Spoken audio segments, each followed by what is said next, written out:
What up, Ho Biscuits? It's your girl Skitten, back at it again. I realized while I was watching a TikTok that I have seen an incredible amount of Disney. Yeah, and I'm not talking. Oh, go ahead. You watch the channel. Yes. Yeah. Guys, I feel like you don't understand. It was the only channel I was allowed to watch. Were you able to watch MTV? No.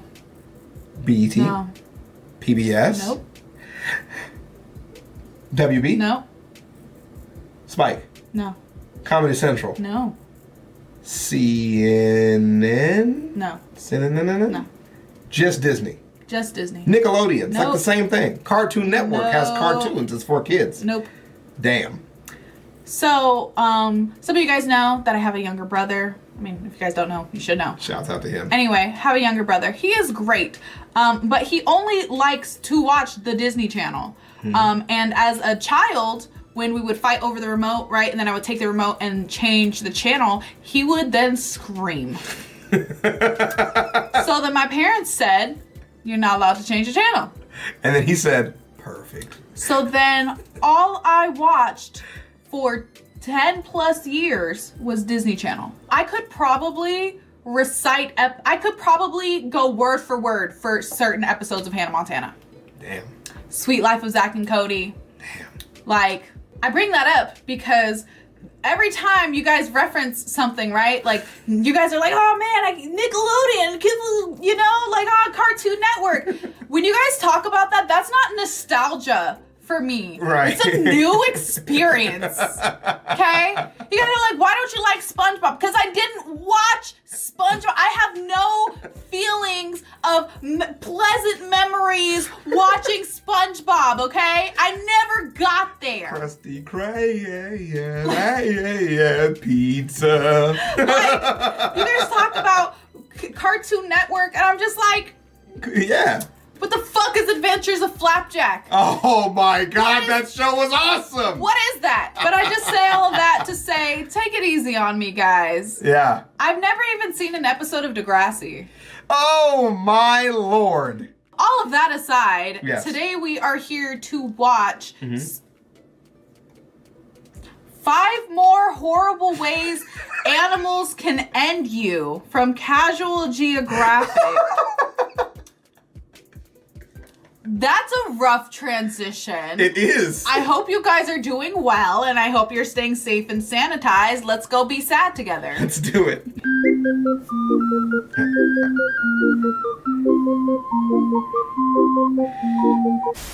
Yup, because obviously one part just wasn't enough. I'm gonna make this real quick because I want to get right to the trauma. Earlier we talked about 10 of the worst ways animals can put a 404 on your birth certificate. I remember. That video is gonna be in the description in case you want to get caught up. But there were some pretty notable animals missing from the video, and half of that was on purpose so I'd have enough ammo for a part 2. The other half was honestly just me forgetting. So here's 5 more terrifying ways nature can put you under a headstone, and once again, viewer discretion is very much advised. Alright. And it's especially advised for one of the animals on here. You'll know it when you see it. All that out the way, let's get to the content. What is that expression? I know. It's no secret that having an Australian area code really means agreeing to live life on veteran difficulty. And it's not just that everything with a heartbeat down there has the power to cancel yours. It's the way they can do it. Get too close to a cassowary and you run the risk of getting violently disemboweled. Really? Play with a platypus and you might just find out that Perry's armed with an incapacitating venom more powerful than morphine. Yeah. The blue ring octopus was actually one of the animals in the murder previous you. video because not only is it one of the most venomous things in the ocean, it's also small enough for you not to feel its toxic It's so bite. cute. Which is why out of all the nonsense in the land down under, this tiny octopus is what you should be the second most afraid of. Second. Wait, Got it. okay, first of all, second. First of all, things we don't consider when we think about going on vacation are all the things that could hurt us. Right, yeah.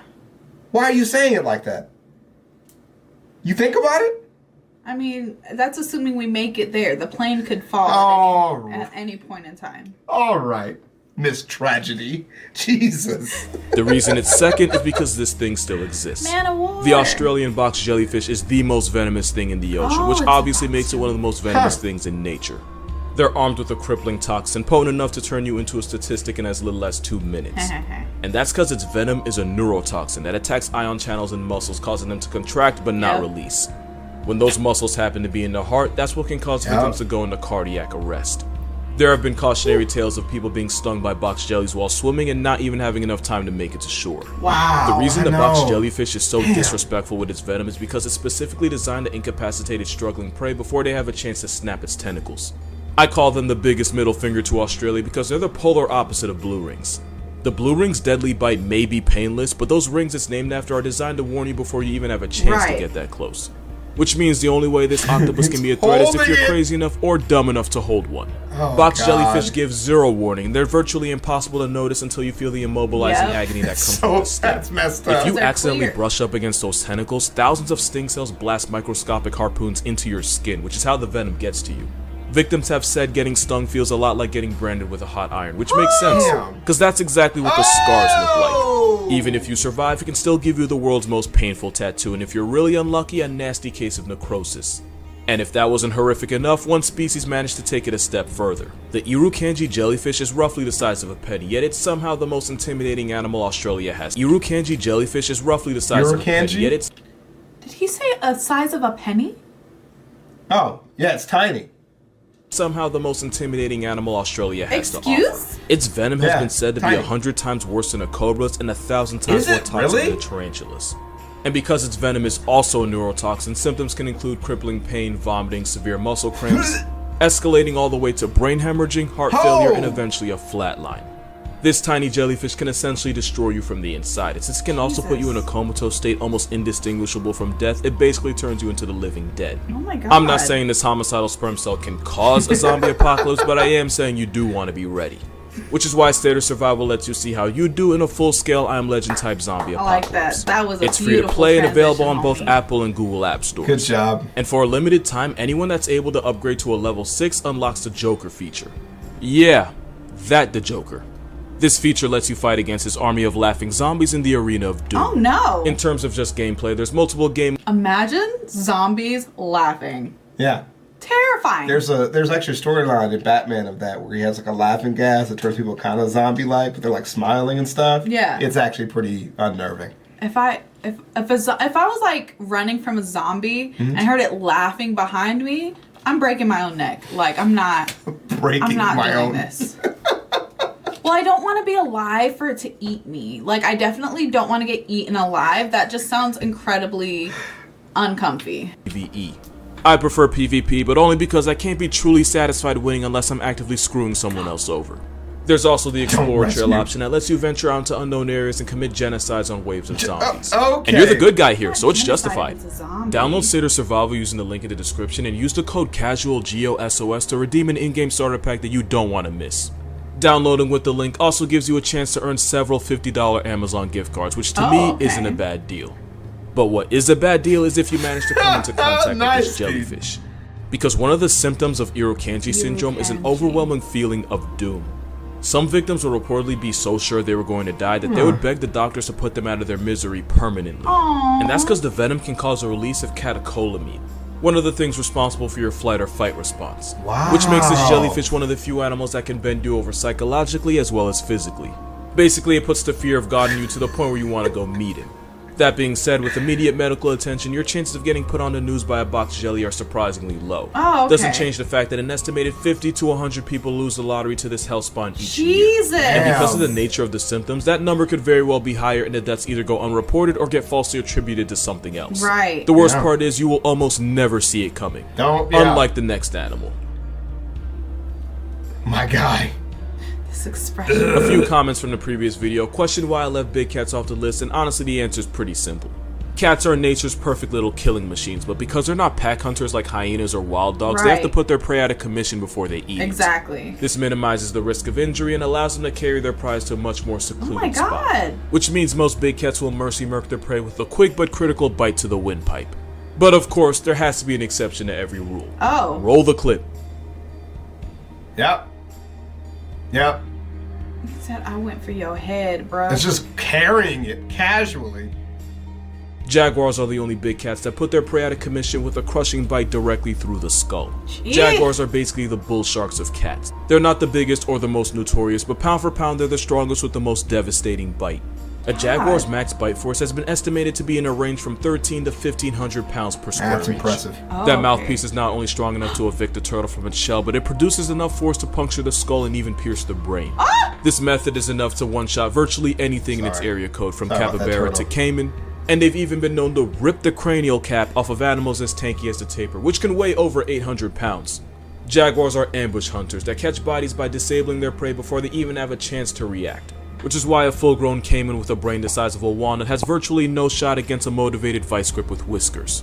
And since jaguars primarily puncture the temporal bones of the skull, they essentially punch holes in your head by biting between the ears. And because jaguars are as comfortable catching life sentences in water as they are on land, they're South America's all-terrain assault weapons. If a jaguar wants your name off the census, you're not even a person, you're a walking corpse at that point. But spoiler alert, jaguars don't even have the worst bite on this list. So that means that Tarzan's parents. Yeah. Yeah. Heads. Crushed. Yeah, that's fucked up. That's a fucked up way for Tarzan's parents to die. And it's fucked up that you told me that. I didn't need that information in my life. And it's messed up that you made the rest of us also sad about it. I mean, I don't know how that's not your first thought. You don't know? When you hear about jaguar killing, you don't think about Tarzan's parents? I do now. I hadn't beforehand, but now it is the number one thing on my mind. But now I'm also confused. Sure. So then, was Tarzan in South America? You know what? We're going to just play the video. Jaguars are wherever they draw them. Because they made it seem like Tarzan was in Africa. But there was a jaguar. Jaguars are wherever they draw them. But I'm just saying that they could have made that more clear. They might be in jungles. I think there might be tigers and jaguars in the same place. And elephants? There's no elephants in South America. That you know of.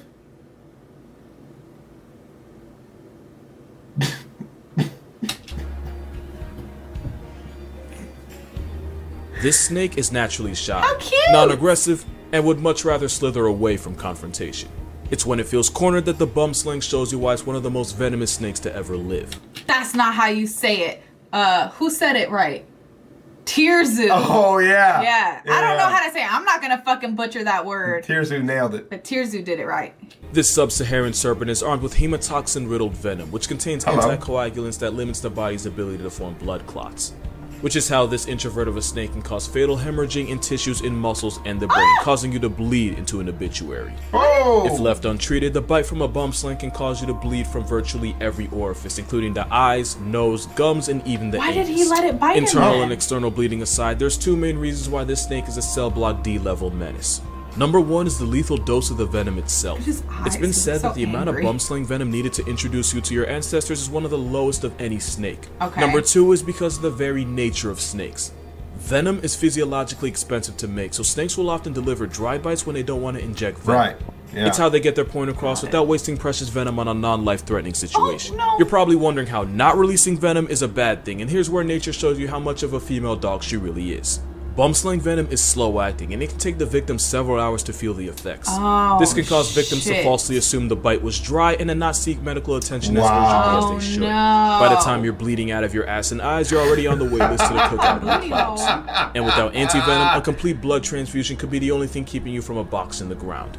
In 1957, herpetologist Carl Smith was bitten by a young juvenile bum sling, but he didn't immediately seek medical attention because he assumed the baby snake couldn't produce the lethal dose. Wow. You could probably guess how that movie ended. Instead of getting to a hospital, Dr. Schmidt recorded all of his symptoms after being envenomated. All of them, except for the last one. That day, Dr. Schmidt became past tense, likely at the hands of internal excessive bleeding, all because of one mistake. Had he been rushed to a hospital and received anti-venom, he might have lived long enough to learn his lesson. Lucky for us, the bum sling is timid and afraid of people, and for all its toxicity, it has a surprisingly low body count, believed to be only responsible for less than 10 deaths. Unlike the next animal, which has a body count not in the hundreds, not thousands, but likely in the millions. Mosquitoes. Yeah, it's gotta be something like insect. Mosquitoes. If I made a poll asking what the most dangerous animals in Africa are, some answers might include hyenas, the always homicidal hippopotamus, Hippos, of course you can't forget the lion, and heavyweights like the African elephant, rhinoceros, and Cape buffalo might also make an appearance. And if you're an intellectual, you might say the mosquito since they co-author more death certificates than any other animal. But we know how much of a menace mosquitoes are. Oh, wait. Most people don't think the same of this fly, and that's exactly why they're here. Yeah. The TT fly is one of the most murderous things alive, believed to have a human hit rate of, at the minimum, 10,000 bodies a year. It's a parasite that feeds on the blood of others, and like the mosquito, that makes it the perfect vector for a handful of nasty diseases. Right. The nightmare starts when an infected TT fly passes on the parasite trypanosoma to an unknowing human. Once that parasite turns your body into an Airbnb, it shuts you down from the inside. Why? Being the landlord to this parasite Don't can you want mean me to heart live? problems, kidney failure, anemia, and if you're pregnant, you might just get a visit from that young lady, Miss Carrie. But the most disturbing part is that it's now the second animal on this list that can do damage to your mental. This disease deteriorates your body to the point where just opening your eyes or feeding yourself can leave you exhausted. It doesn't help that one of the neurological symptoms is that it completely wrecks your sleeping schedule, causing insomnia at night and borderline narcolepsy during the day. Oh, no. That fun little fact is exactly how this disease got its name, African sleeping sickness. And that's not the only symptom either. I've heard of that. Victims can experience drastic shifts in personality, usually resulting in uncontrollable episodes of aggression. Oh, wow. A really cool book had a voodoo, like, guy that was like a leader of a village that had that like sleeping sickness and sort of conjuring up demons to like solve his problems and stuff. Super dope. This fly factory resets your personality, and the infected can become such a danger to themselves and others that there have been instances of victims being tied to poles where they can't hurt anybody. Jesus. It's a debilitating disease, and one that slowly breaks you down until you eventually slip into a coma and never wake up. Wow. The only good thing is that statistically, the chances of becoming a hashtag after being bit are incredibly low, since the TT fly has to already be infected. But my mother would have raised a lie if I said that about the bite of the last animal on this list. All right. What is it? I actually don't know. There might not be a worse death sentence in nature than the one hiding in this picture. And that's because crocodiles have spent the last 200 million years perfecting the art of canceling life subscriptions. With the highest recorded bite force of 3,700 pounds per square inch, getting assaulted by a croc is like getting hit with a sledgehammer with teeth with enough power to tear flesh and crack bone. Yep. Not even the murderous hippo can match that force. The crocodile's hunting strategy involves sneaking up to its victim underwater while completely undetected, which they can do because nature put their eyes on the top of its head, giving them a disrespectful stealth factor.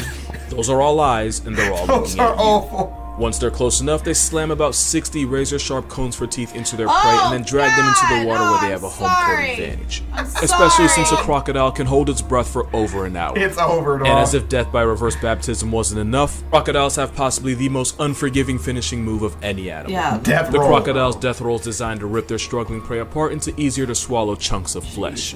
I'm not gonna let you see what just happened to that zebra, just know its neck is now non-existent. Oh, okay. And with jaws like a snare trap, surviving the fate with a prehistoric homicide gecko usually involves negotiating an arm or a leg. The crocodile's hunting method is so successful that they've been around for hundreds of millions of years and barely had to change their playbook. Right. But the most haunting thing about them is that they believe in the worst type of equality. Jaguars don't see humans as prey, and they're just as likely to run away from an encounter.